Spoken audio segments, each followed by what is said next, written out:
नमस्कार मोदी जी, थोड़ा सा घबरा गए क्या? नॉर्मली आप बंद कमरों में अदानी जी, अंबानी जी की बात करते हो। पहली बार आपने पब्लिक में अदानी, अदानी, अंबानी बोला। और आपको ये भी मालूम कि ये टेम्पो में पैसा देते हैं। क्या ये आपका पर्सनल एक्सपीरियंस है क्या? एक काम कीजिए, सीबीआई ईडी को इनके पास भेजिए ना, पूरी जानकारी करिए, इंक्वायरी कराइए, जल्दी से जल्दी कराइए, घबराइए मत मोदी जी। और मैं देश को फिर से दोहरा के कह रहा हूँ, जितना पैसा नरेंद्र मोदी जी ने इनको दिया है ना, उतना ही पैसा हम हिंदुस्तान के गरीब लोगों को देने जा रहे हैं। Modi attacks Rahul. Silence on Adani Ambani. Rahul's reply not strong enough. Air News analysis. Experts believed that former Prime Minister A.B. Vajpayee had the gift of the gab, but it seems the incumbent PM Narendra Modi has taken over, deciphers Diganta Guha. One attack after the other.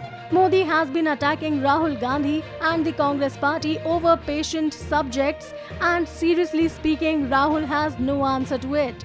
After reservation and Mangal Sutra, it is the Adani Ambani jibe that Modi has taken recourse to in a bid to corner Rahul.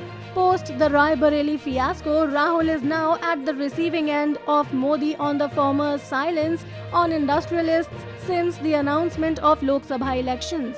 Addressing a rally in Telangana, Modi retorted, "For 5 years, Congress's Shehzade kept chanting one thing. After his Rafale issue got grounded, he started a new chant. 5 industrialists, 5 industrialists, 5 industrialists." Gradually, he started saying Ambani, Adani.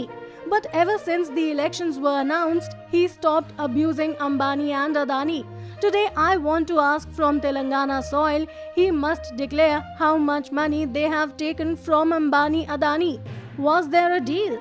Why did you stop abusing Ambani and Adani overnight? Zarur dal mein kuch kala hai. You abused them for 5 years and then it stopped overnight. The Prime Minister said in Telangana, as quoted by NDTV.com. This is perhaps the first time that Modi has attacked Rahul over a subject that has had him at the receiving end of the Congress. Rahul has replied asking if Modi has the guts to send probe agencies to the 2 industrialists. But he recently didn't have a strong weapon to retaliate. Yes, Rahul doesn't have the gift of the jab for some reasons, but his stoic silence on the matter is conspicuous. Is it because his Telangana government has entered into an investment deal with the Adani Group? Or is it because he may need them if at all NDA is shown the exit door? Political comments have hit an all-time low, which we have dissected threadbare, but logic cannot flee, and to exacerbate the Congress misery, Sam Pitroda's statement on inheritance tax, and now the looks of Indians are making matters worse. Now Pitroda has resigned as the chairman of the Indian Overseas Congress, giving further embarrassments to the Congress.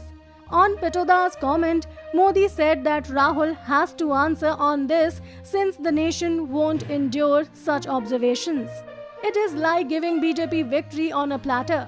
In terms of vitriolic political attacks, Modi and company have left the India alliance way behind in the race, and it is left to the likes of Jairam Ramesh and others to be entrusted with the responsibility of doing the damage control. It is high time maturity and prudence creep into Rahul's mind so as to take on the acerbic jabs hurled at him.